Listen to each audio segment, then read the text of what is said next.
திரு AVM Saravanan அவர்களுக்கும் எனக்கும் உள்ள உறவு என் அண்ணன் சந்திரஹாசன் அவர்களுக்கும் சாருஹாசன் அவர்களுக்கும் எனக்கும் உள்ள உறவு போன்றது. இவர்களுக்கு என்ன, இந்த உறவுக்கு என்ன பொருள் சொல்வது, இவர்களுக்கு எந்த மாதிரியான மரியாதை தருவது என்ற ஒரு குழப்பம் சிறு வயதில் ஏற்பட்டதுண்டு. காரணம், அது நான் என் 20 வயதை தாண்டும் பொழுது உறுதியாகிவிட்டது. இவர்களுக்கு கொடுக்க வேண்டிய மரியாதை என்ன என்பதை என் அடிமனது முடிவு செய்துவிட்டது. ஒரு தகப்பனுக்கு கொடுக்க வேண்டிய மரியாதையை தான் இவர்களுக்கு தருவது சரியாக இருக்கும் என்று எனக்கு தோன்றியது. அப்படித்தான் என் மனதில் நினைத்து கொண்டு நான் வாழ்ந்து கொண்டிருக்கிறேன்.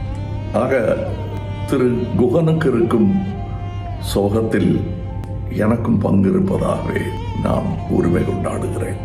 இப்படி உரிமை கொண்டாடும் நான் தனிமரம் அல்ல. ஏவிஎம் என்ற பெருந்தோப்பில் நடப்பட்ட ஒரு சிறு செடி. இன்று வளர்ந்து வந்திருக்கிறேன்.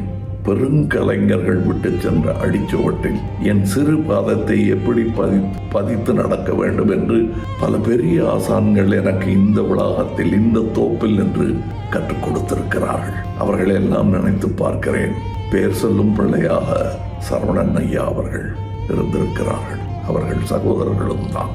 அது போன்ற ஒரு பிள்ளையாக நானும் இருக்க ஆசைப்படுகிறேன். என் ஆசையெல்லாம் இந்த தோப்பின் 3ஆம் தலைவரை தோன்றி இருக்கிறது. அவர்களும் என்னை போன்ற பல செடிகளை நட்டு இந்த பெரும் பள்ளியின் பெயர் நிலைத்திருக்க செய்ய வேண்டும்.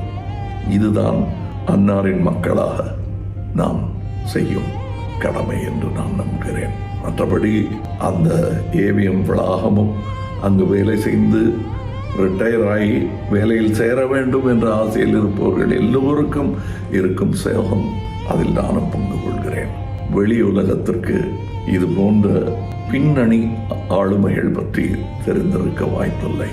நாங்கள் அவரை வணங்குவதற்கான காரணம் எங்கள் வாழ்க்கையை பார்த்தாலே புரிந்து, முக்கியமாக எங்கள் கலை வாழ்க்கை.